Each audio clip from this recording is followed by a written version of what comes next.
Sudah ya? Jadi kata Imam Ghazali, wal qiyamu makruhun ala sabilil i'dami la ala sabilil ikrami. Dan bermula berdiri itu makruh atas jalan membesarkan, dan tiada makruh berdiri atas jalan memuliakan akan orang yang datang kepadanya. Maksudnya di sini, apabila ada orang yang datang ke rumah, kita berdiri membesarkan orang itu, membesarkan, bukan muliakan. Ada seorang datang rumah siapapun, kita berdiri untuk membesarkan orang itu, berdirilah. Tetapi kalau kita berdiri untuk memuliakan, itu hukumnya sunnah. Siapapun datang ke rumah, baik para orang alim, orang beragama, kita berdiri menyambut, itu hukumnya sunnah. Adapun membesarkan hukumnya makruh. Paham kan?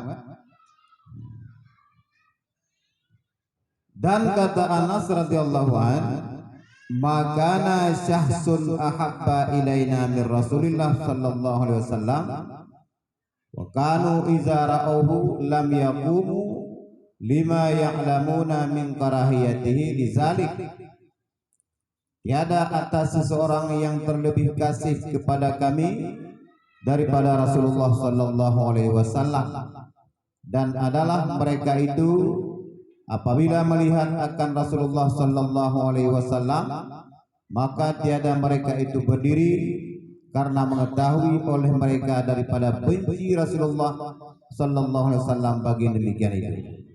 Jadi kata Anas, yang paling kami kasih dan orang yang paling mengasihi kami adalah tiada lain, yang sangat mengasihi adalah Rasulullah sallallahu alaihi wasallam. Rasulullah sangat sayang kepada sahabat-sahabatnya. Rasulullah sangat sayang kepada seluruh umatnya. Itu kata Anas. Tetapi di saat datang Rasulullah kepada para sahabat, enggak ada yang berdiri. Satu pun enggak ada yang berdiri. Misalnya datang Rasulullah ke masjid ataupun misalnya ke rumah, enggak ada yang berdiri menyambut Rasulullah. Karena mereka tahu Rasulullah tidak suka seperti itu. Rasulullah tidak mau ditakdimkan, tidak mau dimuliakan, tidak mau. Assalamualaikum warahmatullahi wabarakatuh, tidak ada yang berdiri. Walaupun itu sunnah, karena yang datang Rasulullah. Tapi Rasulullah pernah mengatakan, jangan kamu berdiri di saat saya datang. Makanya para sahabat di saat datang Rasulullah kepada mereka tidak pernah berdiri, karena mengetahui oleh mereka Rasulullah sangat membenci demikian. Ya, paham kan?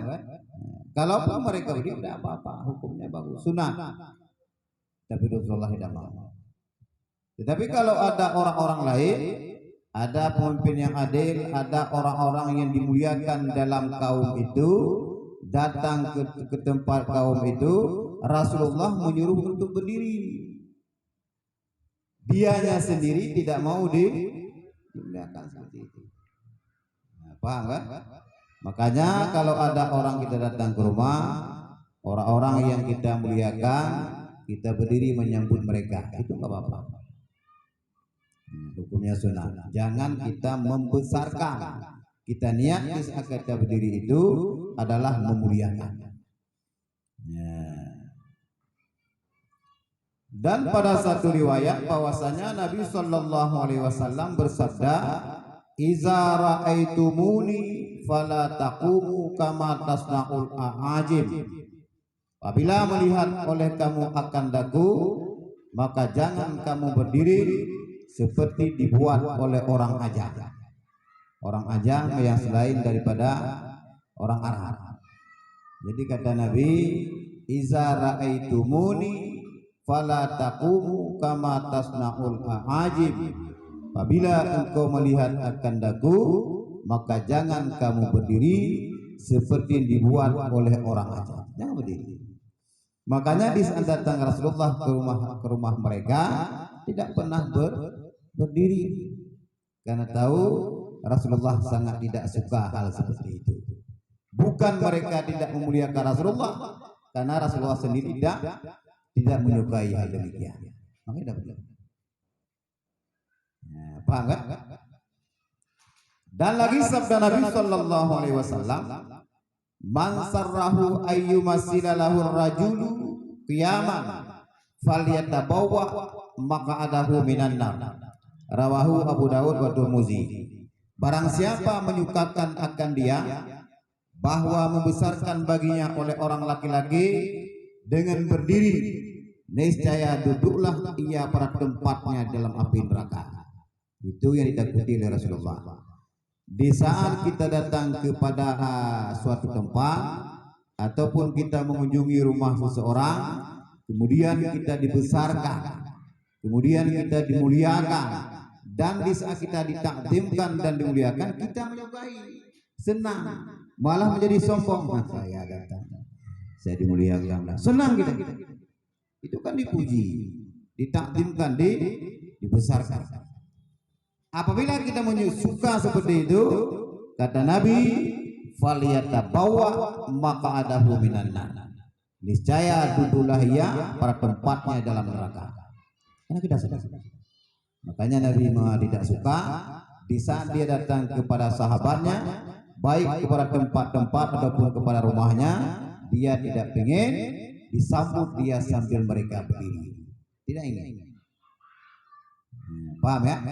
Apabila kita disambut, kemudian kita senang, bahkan kita jadi angkuh ataupun sombong, sama saja kita mencari tempat duduk kita di neraka.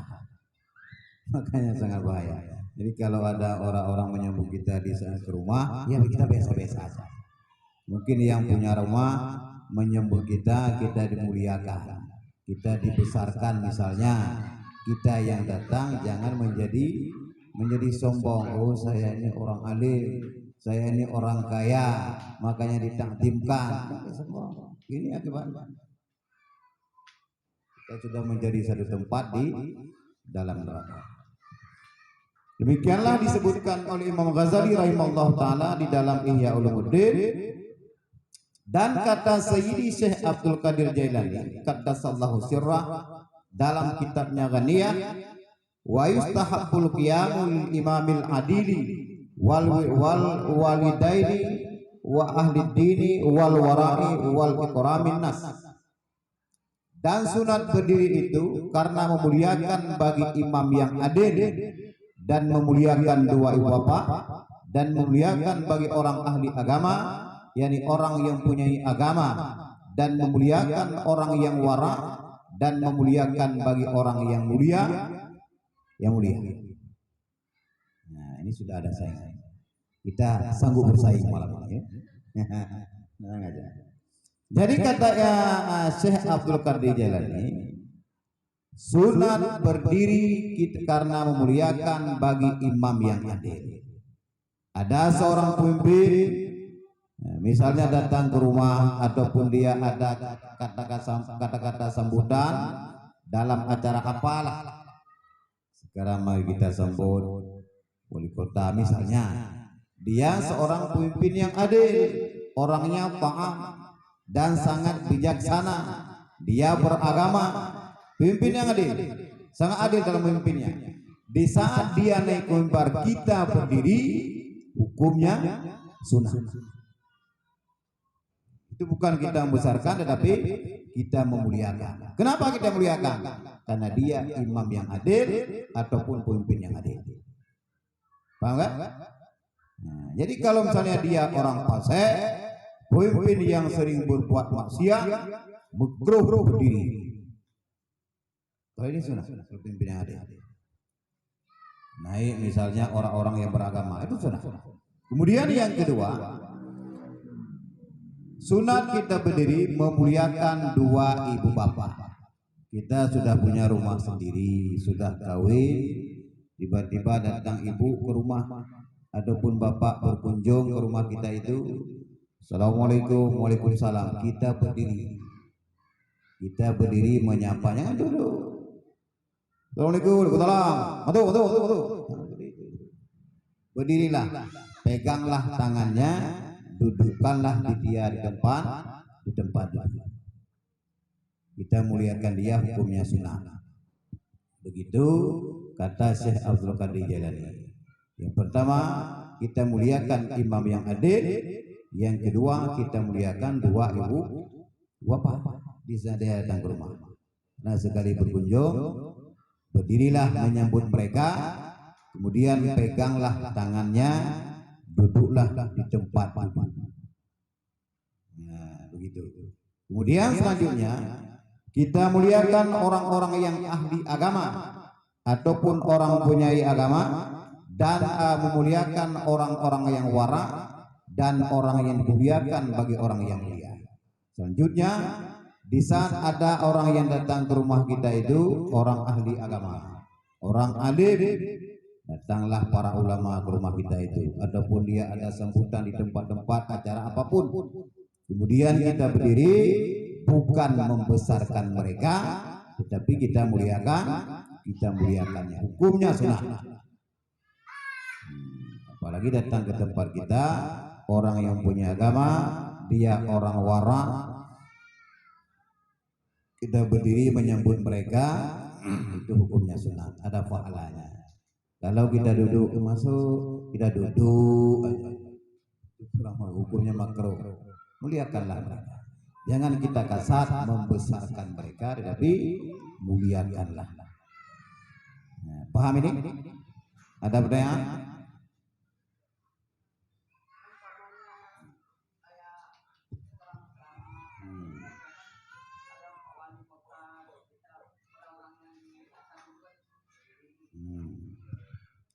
Kalau wali kota itu seperti yang kita surat tadi, apabila dia pemimpin yang adil, sunat kita berdiri.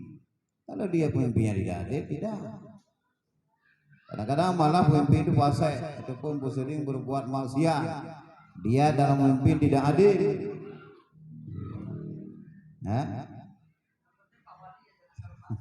Ya, kita tahu bijaksana apa tidak, adil apa tidak.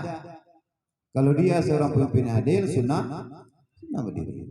Kalau tidak sunnah berdiri. Berdiri pun ya biasa-biasa saja. Bukan kita niat memuliakan dia.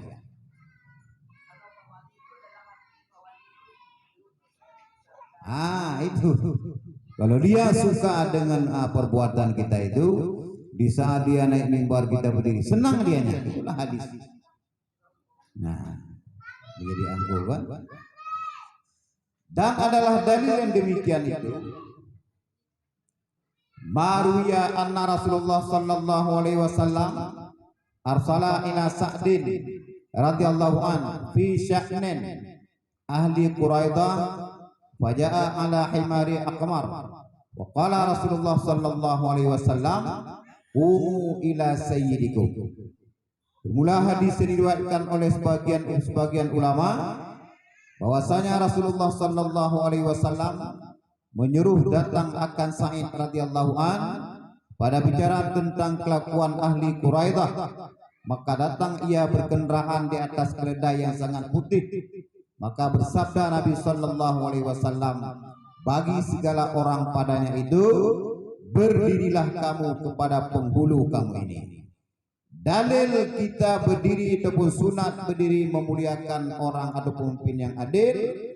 Ruya anna Rasulullah sallallahu alaihi wasallam, hadis yang diriwayatkan oleh sebagian ulama, Rasulullah menyuruh Sa'id radhiyallahu an untuk membicarakan tentang satu kelakuan itu kaum Quraidah. Kemudian pergilah Sa'id berkendaraan dengan keledai yang putih. Kalau sekarang kita naik Innova, dulu mana ada Innova, keledai, onta, kuda kan. Tapi malah Sa'id naiklah dia keledai yang putih.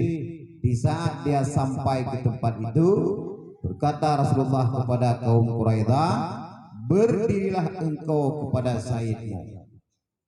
Itu karena Sa'id ini pemimpin yang sangat adil. Makanya Rasulullah suruh suruh muliakan dia. Padahal Rasulullah kalau sendiri dia itu tidak mau dibesarkan, tetapi untuk orang lain dia menyuruh berdiri.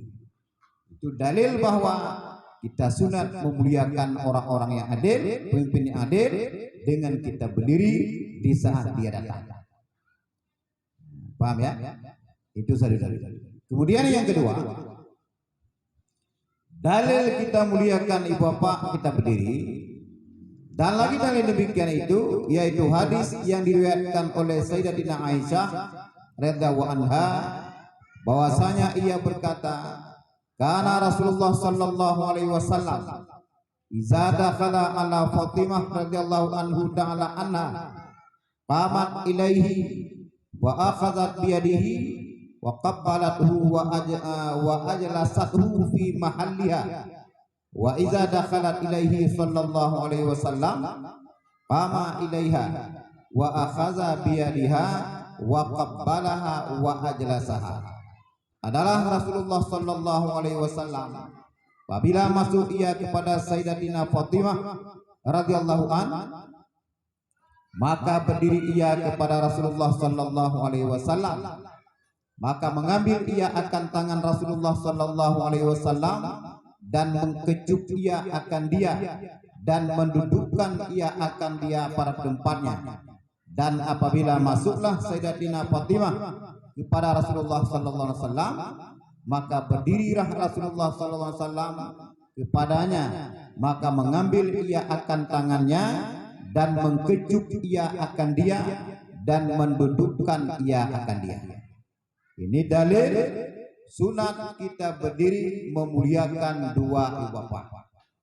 Di saat Rasulullah sallallahu alaihi wasallam, hadis daripada Aisyah radhiyallahu anha, waktu Rasulullah datang kepada Siti Fatimah anaknya, langsung Fatimah berdiri kemudian mengkecup tangan Rasulullah, itu bapaknya. Kemudian menduduki akar Rasulullah oleh Siti Fatimah pada tempatnya, pada tempat duduk. Masuk Rasulullah, assalamualaikum warahmatullahi wabarakatuh, hai anakku. Berdirilah Fatimah, kemudian mengambil tangan Rasulullah mengkecup dia. Kemudian membawa Rasulullah pada tempat duduk. Fatimah pada Rasulullah kan bapaknya. Ini bukti ataupun dalil sunat kita berdiri memuliakan dua ibu bapa. Kemudian di saat Rasulullah SAW datang kepada Fatimah, Fatimah datang kepada Rasulullah juga begitu. Waktu Fatimah datang kepada Rasulullah, Rasulullah mengkecup Fatimah kemudian mendudukkan pada tempatnya.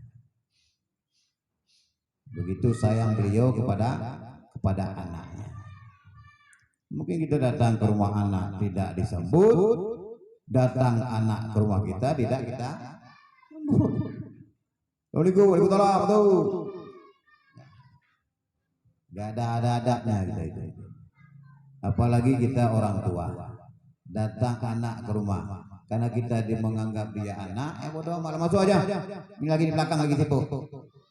Rasulullah berdiri menyambut anaknya Fatimah, mengkecup dia, memegang tangannya, mendudukkan pada tempat duduk. Begitu memuliakan anaknya.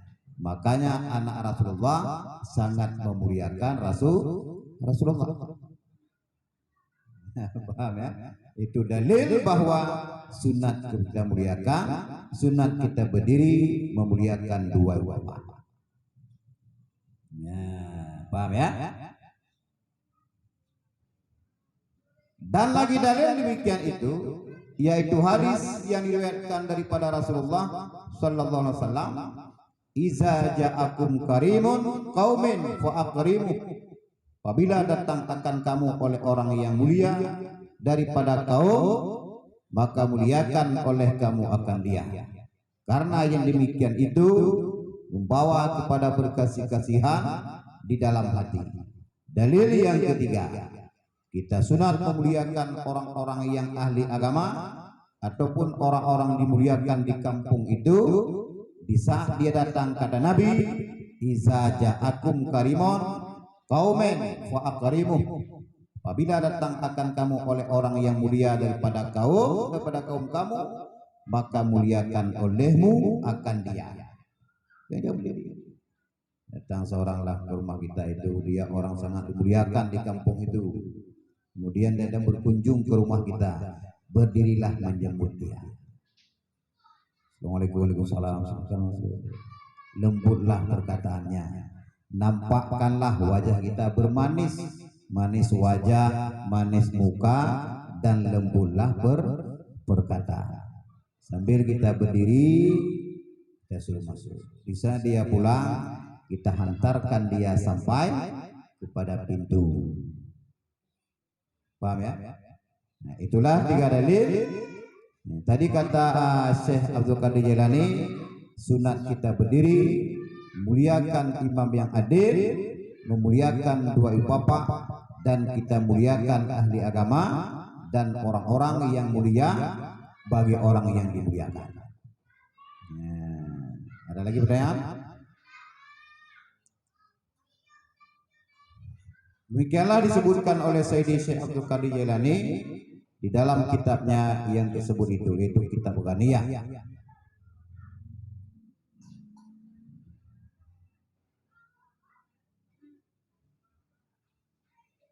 Dan sebagian daripadanya bahwa memeliharakan kemaluan ataupun marwah ataupun harga diri orang yang muslim dan memeliharakan akan dirinya dan hartanya daripada dizalimi oleh orang. Karena sabda Nabi sallallahu alaihi wasallam, marradda an irdi akhihi kana lahu hijaban minan nar.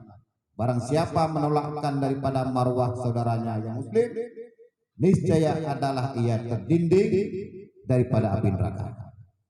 Kemudian selanjutnya, hak kita orang muslim memeliharakan marwah orang muslim yang lain. Makna kemaluan di sini bukan menjaga itu. Yang dapat membuat mereka malu, ada teman kita kalau kita keluarin satu kata-kata membuat dia malu, jangan mempermalukan saudara kita yang sesama muslim, apalagi kerabat ataupun sahabat kita sendiri. Jangan permalukan mereka di depan umum. Jagalah marwah ataupun harga diri mereka. Rasulullah menyuruh menjaga, memeliharakan marwah kita sendiri, kemudian marwah ataupun harga diri orang yang sesama muslim. Kadang kita lupa, suatu hal yang kita lakukan dapat mempermalukan orang lain, kita bodoh amat. Yang benar saya agak malu. Itu bukan muslim yang sempurna namanya. Orang yang menjaga marwah orang lain itu yang paling baik. Bukan marwah kita sendiri. Kita menjaga marwah diri sendiri. Jagalah cara bertutur. Tutur sapa kita jaga. Kita seorang sudah mengaji, tiap malam Sabtu ada mengikuti pengajian. Di saat ngomong jagalah cara ngomongnya, jangan mempermalukan diri sendiri. Kemudian yang kedua, Rasulullah menyuruh menjaga, memelihara marwah orang lain. Jangan mempermalukan orang lain di depan umum. Janganlah marwah. Mungkin ada satu perkara ataupun hal ataupun perkataan, kalau kita keluarkan perkataan itu dapat mempermalukan kerabat ataupun sahabat kita, jangan keluarin kata-kata itu. Jagalah marwah. Jangan sempat dia malu. Yang pertama kita jaga diri sendiri, yang kedua jaga harga diri orang lain. Kalau kita ingin dihargai, hargai orang lain. Kalau kita ingin dihormati, hormatilah orang lain. Paham ya? Kadang-kadang dalam hidup sehari-hari, baik di saat kita ngobrol, kita lupa. Ada sesuatu yang kita keluarkan dari mulut kita itu dapat mempermalukan saudara kita. Bodoh amat kita, mau malu mau enggak, terserah. Itu bukan muslim. Paham ya?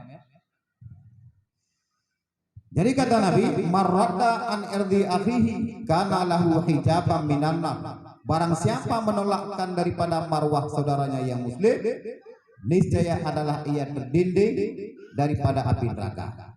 Maknanya di sini, siapa saja yang memeliharakan marwah saudaranya yang muslim, Allah Ta'ala akan melindungi mereka daripada api neraka. Menolakkan, mana menolakkan di sini, kita mau menolakkan, mempermalukan orang lain di depan umum. Jagalah atau peliharalah marwahnya. Besok dari kiamat Allah akan melindungi ataupun menolak kita daripada api neraka. Kita jaga saudara kita di sini, Allah Ta'ala akan menjaga kita di hari kiamat. Kita peliharakan marwah saudara kita di sini, Allah Ta'ala akan melihara kita di hari kiamat. Semua yang kita lakukan di sini ada balasannya. Kemudian apabila sebaliknya kita tidak menjaga marwah saudara kita sendiri di sini, Allah Ta'ala tidak akan melihara kita di hari kiamat. Paham ya? Dan lagi sabda Nabi sallallahu alaihi wasallam, "Ma min imri'in muslimin yaruddu an irdi akhihi illa kana haqqan 'ala Allahi ay yarudda anhu nar jahannam yaumal qiyamah." Tiada daripada orang yang muslim yang menolakkan daripada marwah saudaranya yang muslim, melainkan adalah ia hak atas Allah Ta'ala bahwa menolakkan daripadanya akan api neraka jahanam pada hari kiamat. Ini surahnya hampir sama. Apabila kita menjaga atau menolakkan, menjaga atau memeliharakan marwah saudara kita yang muslim, hak atas Allah Ta'ala kepada kita menolakkan daripada api neraka jahanam di hari kiamat. Apabila kita tidak menjaga harga diri orang lain, Allah Ta'ala tidak menjaga kita di hari kiamat daripada api neraka. Makanya jagalah marwah ataupun saudara kita sesama muslim. Jangan permalukan mereka. Kalau kita sering permalukan mereka, di saat kita malu satu saat, baru kita merasakan begini rupanya rasa malu. Makanya kalaupun dia sangat membenci kita itu, jangan permalukanlah. Walaupun dia mempermalukan kita itu, jangan balas dengan hal itu. Sabar. Maafkanlah dia. Kadang-kadang ada orang dia mempermalukan kita. Kalau kita keluarin satu kata-kata, mungkin dia lebih malu seperti yang kita rasakan. Tapi jangan. Biari saja dia yang berbuat jahat, kita maafkan. Jangan balas kejahatan balaslah kejahatan dengan kebaikan. Paham ini? Dan riwayat daripada Anas radhiyallahu an bahwasanya Nabi sallallahu alaihi wasallam bersabda, "Man zukira indahu akhuhul muslimu wa huwa yastati'u nasrahu falam yansurhu azallahu Allah Ta'ala fid dunya wal akhirah. Wa man zukira indahu akhuhul muslimu fa nasarahu Allah Ta'ala fid dunya wal akhirah." Barang siapa disebut oleh orang padanya akan saudaranya yang muslim dengan perkataan yang jahat, yang memalu akan dia, padahal kuasa ia menolong akan dia, maka tiada mau ia menolong akan dia, niscaya menghinakan akan dia oleh Allah Ta'ala di dalam dunia dan dalam akhirat. Dan barang siapa disebutkan oleh orang padanya akan saudaranya yang muslim dengan perkataan kejahatan yang memalu akan dia, maka menolong ia akan dia, niscaya menolong akan dia oleh Allah Ta'ala di dalam dunia dan dalam akhirat. Hadis Nabi riwayat daripada Anas radhiyallahu an, apabila ada orang menyebut saudara kita ataupun kerabat kita di depan kita, menjelek-jelekkan, kita dengar itu, tetapi kita tidak menolak. Kamu ngomong apa? Enggak ada itu. Enggak, kita dengar aja. Kita tahu. Dan sanggup kita tolong, sanggup. Sesuatu hal yang dapat dikatakan perkataan jahat yang dapat memalukan dia, kita kuasa menolong. tetapi kita tidak menolong.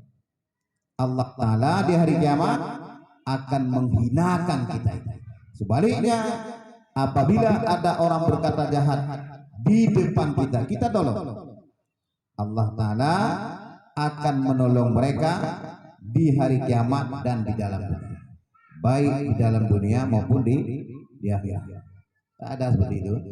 Ada orang mau ngomong kita gini kepada teman kita misalnya, ataupun saudara kita, ataupun kerabat, kita dengar aja, kita sanggup pada menolongnya. Minimal jangan ngomong itulah. Enggak ada yang kamu ngomong itu. Enggak usah menjelekkan si Azibila. Kita enggak ngomong seperti itu. Allah Ta'ala besok dari kiamat dan bahkan di sini di dunia menghinakan kita. Kalau kita nolong seperti itu, Allah Ta'ala akan muliakan kita baik di dunia maupun di akhirat. Tentu saja. Biar saja. Kalau misalnya kita tidak mau bantu, ya pergilah dari sini. Jangan kita jangan. Bahkan bukan saya bukan menolong, kita juga nambah. Benar apa kamu ngomong? Saya juga melihatnya. Itu. Paham ya?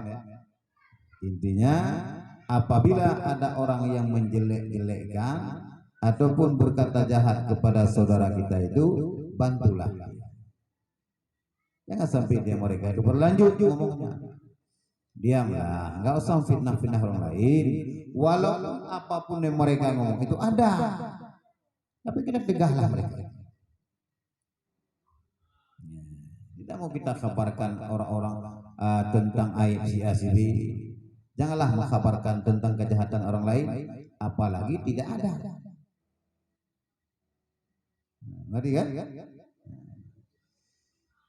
Dan sebagian daripadanya bahwa tasmitil atasi, yakni menjawab akan orang yang bersin dengan katanya Rabbi yarhamukallah, karena menyuruh oleh Nabi sallallahu alaihi wasallam bagi orang yang bersin mengucap alhamdulillahi ala kulli halin, dan menyuruh pula ia bagi orang yang menjawab itu mengucap yarhamukallah, dan menyuruh pula bagi orang yang bersin itu menjawab pula dengan katanya yahdikumullah wa yuslihu balakum, dan pada satu riwayat dengan katanya yaghfirullahu li wa lakum.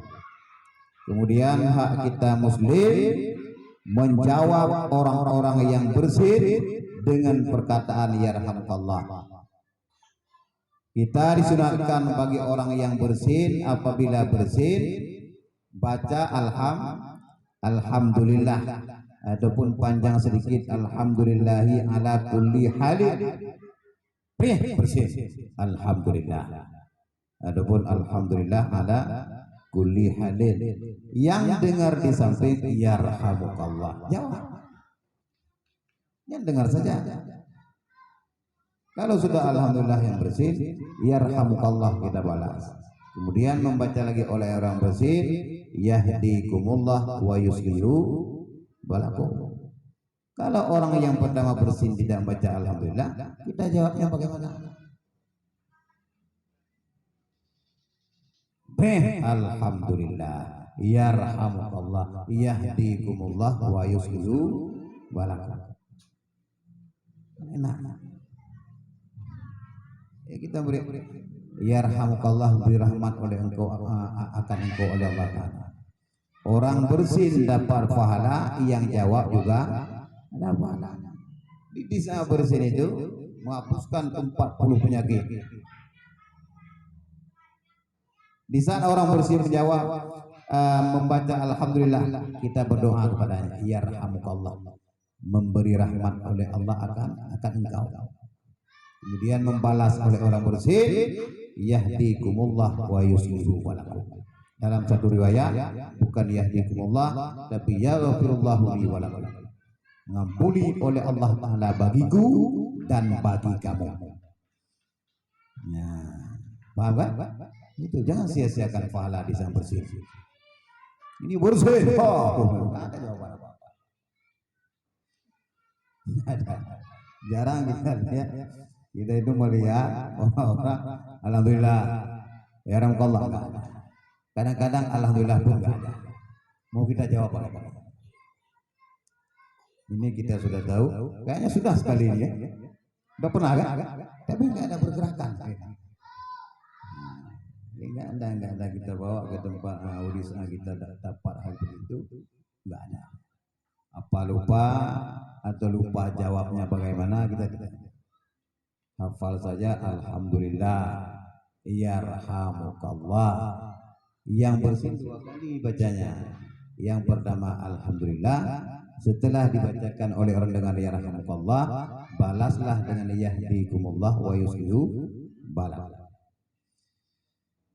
Dan kata Sayyidina Abu Hurairah radhiyallahu anhu adalah Rasulullah sallallahu alaihi wasallam apabila ia bersin niscaya meringankan ia akan suaranya dan menutup ia akan mukanya.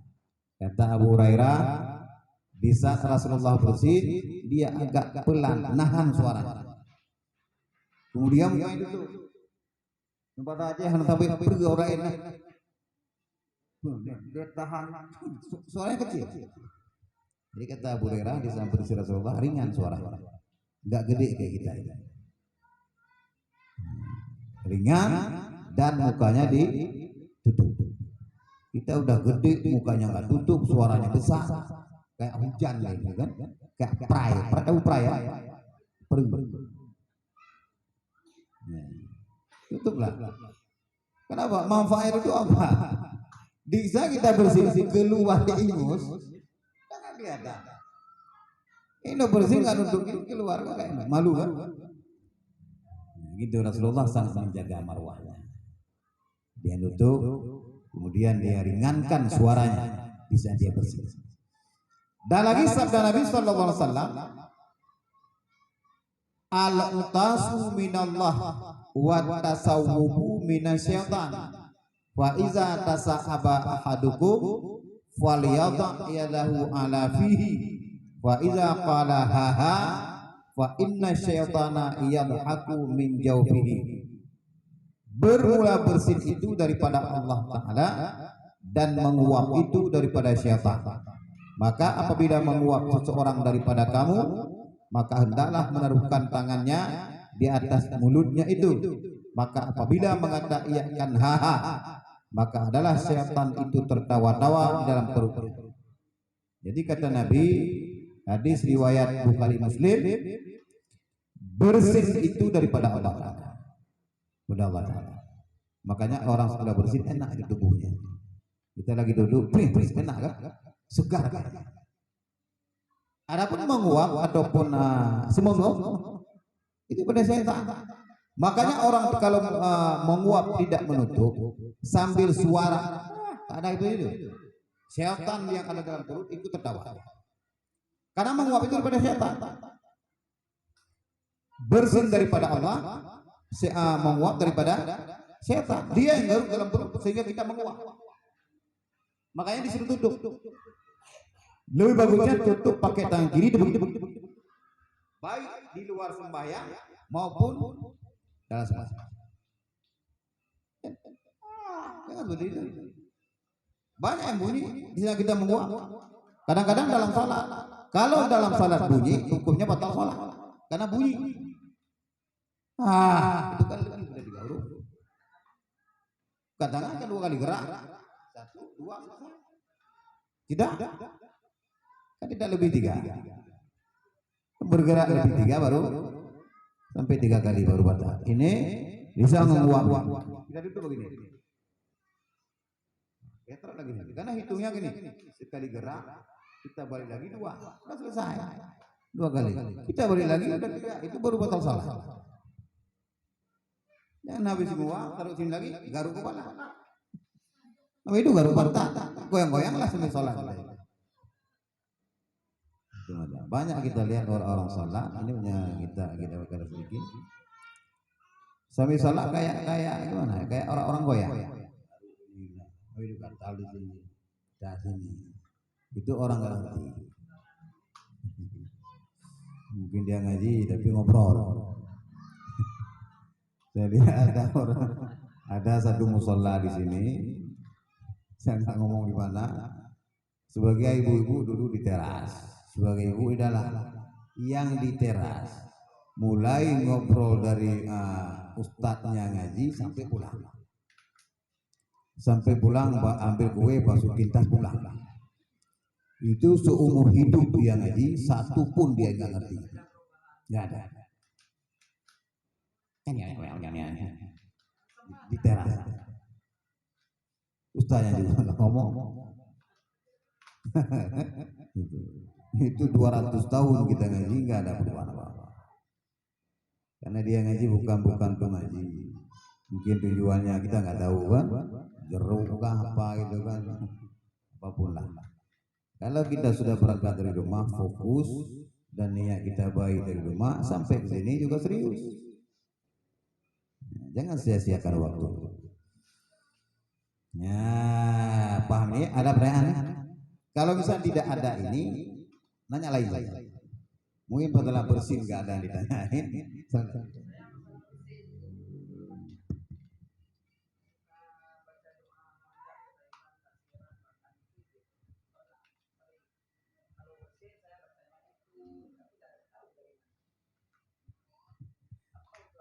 Ada doa banyak yang panjang-panjang ada. Intinya di saat kita bersin memuji Allah. Hamdan, makna hamdan itu memuji Allah. Alhamdulillah, segala puji bagi Allah. Hamdan juga memuji Allah Ta'ala. Kalau kita bisa doa panjang silakan. Kalau terlalu pendek alhamdulillah silakan. Tambah dikit alhamdulillahi ala kulli. Ya, segala puji bagi Allah Ta'ala atas tiap-tiap kelakuan. Kalau bisa doa panjang ya silakan.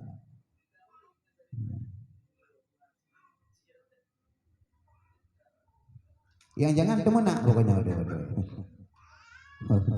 udah bersih. Baca doa. Dan lagi sabda Nabi Sallallahu Alaihi Wasallam, man utisa indahu fasababa ilal hamdillahi lam yastaki khasiratah. Barang siapa terbersin orang pada sisinya, maka lekas ia kepada mengucapkan alhamdulillah sebelum orang bersin itu mengatakannya. Niscaya tiada mengadukan ia akan sakit pinggangnya. Kalau kita pengen dari sakit pinggang, ini ada orang bersin samping kita ini. Sebelum dia mengucapkan alhamdulillah, duluan kita dulu. Yang belum mengucap alhamdulillah. Alhamdulillah. Coba kita itu ngapa? Di sisinya orang paling dekat. Rapika bersih. Kak cuma langsung alhamdulillah. Mungkin kadang-kadang orang bersin belum mengucapkan, ada bersin sampai 3-4 kali. Belum sempat mengucap alhamdulillah, kita yang ada di sisinya langsung mengucap alhamdulillah. Bisa yang punya bersin alhamdulillah, baru kita mengucap yarhamukallah. Dan orang bersin mengucap yahdikumullah wa yuslihu balakum. Jadi sebelum orang yang bersin mengatakannya, duluan kita dulu mengucap alhamdulillah. Fadilahnya kita tidak akan sakit, tidak akan pernah mengadukan tentang sakit pinggang. Bisa kita disuruh bukan tidak ada fadilah, ada manfaatnya. Jadi kita jauh, ini yang disuruh orang-orang yang dekat ataupun di sisinya, dekat dengan kita. Karena kita dengar bersinnya. Karena Rasulullah menyuruh kita menutup mulut dan meringankan bersin, suara bersin. Jadi yang mendengarkan orang-orang yang di sisi kan, yang dekat. Jadi kita dengar, duluanlah berkata lah, alhamdulillah.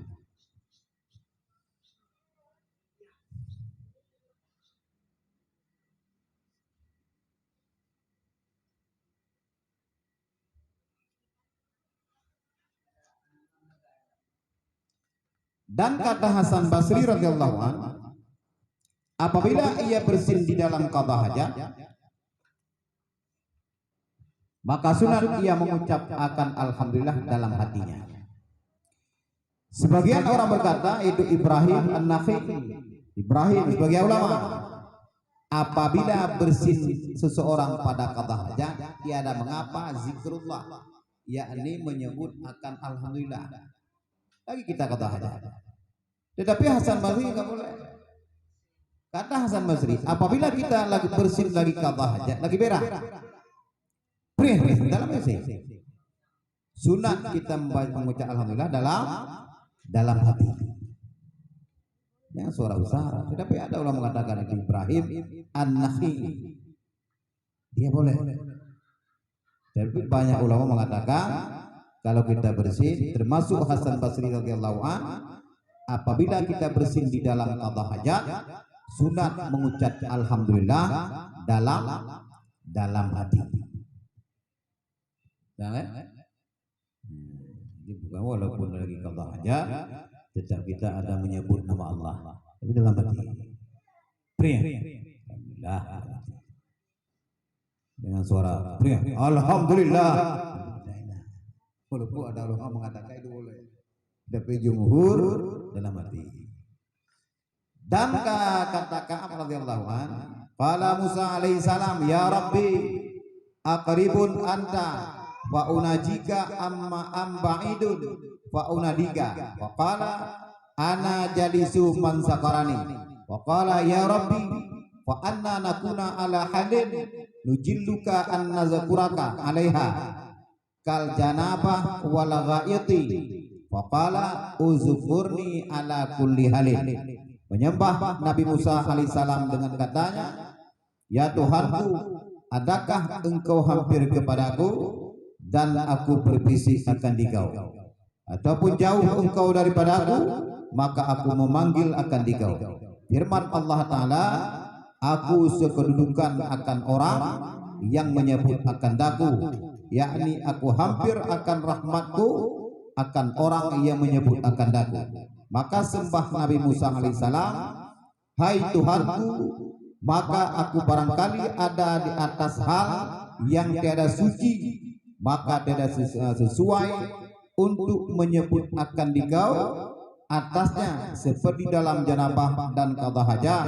Maka firman Allah kepada Nabi Musa, sebut olehmu akan daku atas segala kelakuanmu. Ini makanya Ibrahim sependapat dengan kata Ka'ab. Ka'ab pernah mendengar riwayat daripada Nabi Musa. Nabi Musa pernah bertanya kepada Allah Ta'ala, ya Tuhanku, adakah engkau dekat kepadaku? Kalau engkau dekat aku berbisik, dan kalau engkau jauh aku memanggil.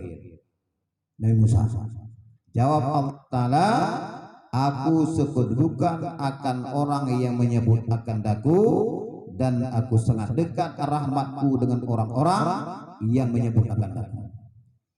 Kata Allah Ta'ala kepada Musa, aku sangat dekat ataupun rahmatku sangat dekat dengan orang-orang yang sering menyebut nama aku. Kemudian kata Nabi Musa, bagaimana saya menyebut akan engkau ya Allah apabila hal ataupun keadaan aku dalam keadaan tidak suci, kadang-kadang lagi qada hajat ataupun lagi berjanabah. Kalau kita lagi berjunub tidak boleh baca Al-Quran.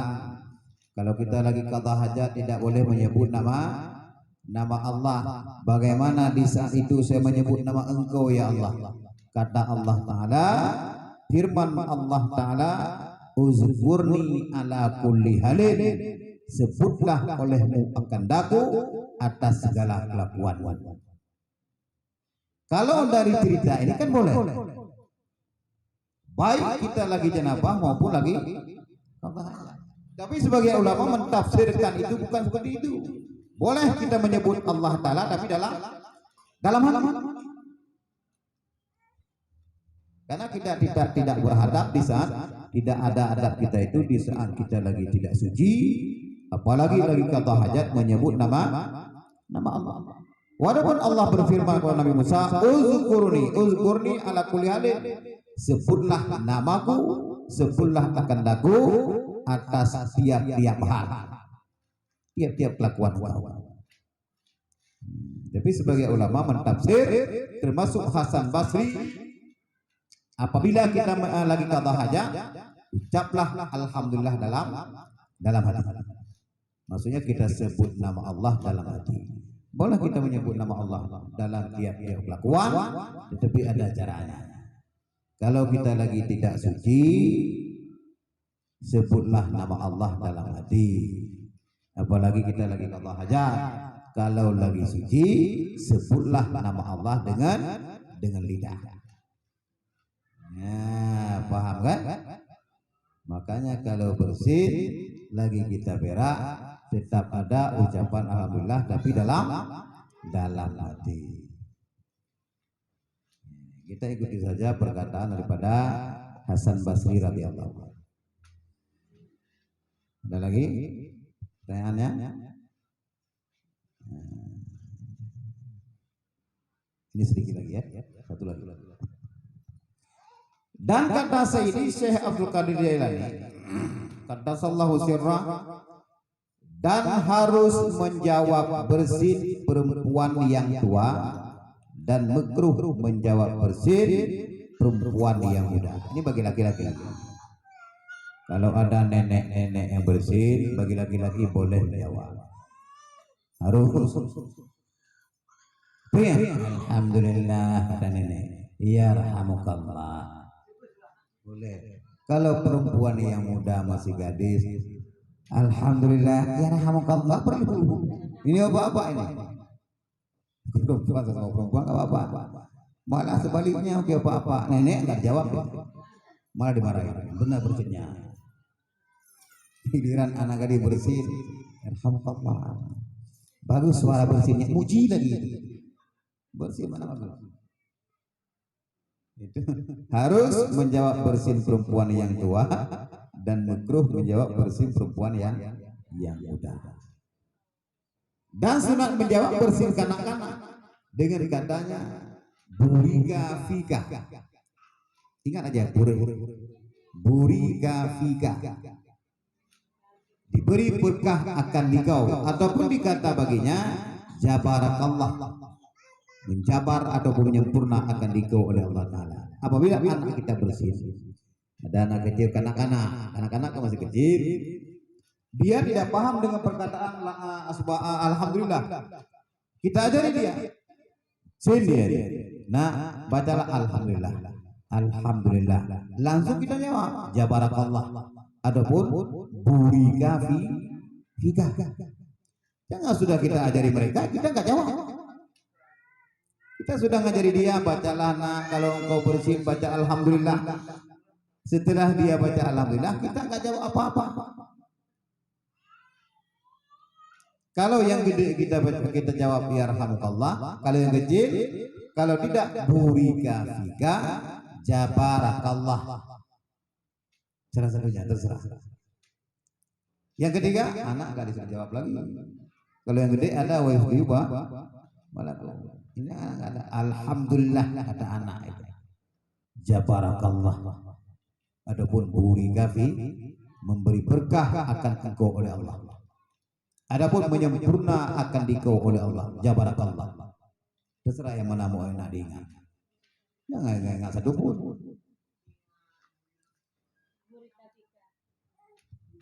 Jangan Rafika nanti itu.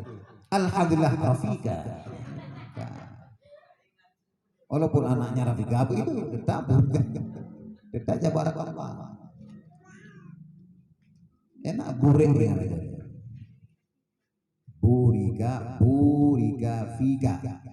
Maknanya diberi berkah akan dikau. Kalau jabarakallah menyempurna akan dikau oleh Allah. Nah, ada pertanyaan, mungkin cukup di sini saja. Paham nih semua kan? Semua yang kita ngaji praktekkanlah di dalam kehidupan sehari-hari.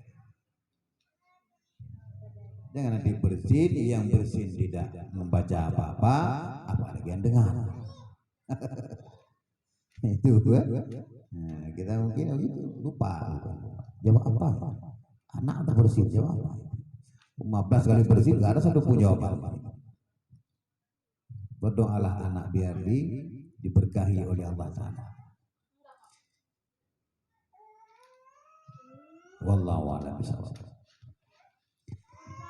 أعوذ بالله من الشيطان الرجيم بسم الله الرحمن الرحيم الحمد لله رب العالمين حمدا يوافي نعمه ويكافئ مزيدا يا ربنا لك الحمد كما ينبغي لجلال وجهك الكريم وعظيم سلطانك اللهم صل على سيدنا محمد وعلى آله وصحبه أجمعين اللهم اغفر لنا ذنوبنا ولوالدينا وارحمهما كما ربيانا صغيرا ولجميع المسلمين والمسلمات والمؤمنين والمؤمنات برحمتك يا أرحم الراحمين اللهم اجعل آخر كلامنا عند انتهاء آجالنا قول لا إله إلا الله اللهم يا مقلب القلوب ثبت قلوبنا على دينك وعلى طاعتك اللهم يا مقلب القلوب ثبت قلوبنا على دينك وعلى طاعتك اللهم يا مقلب القلوب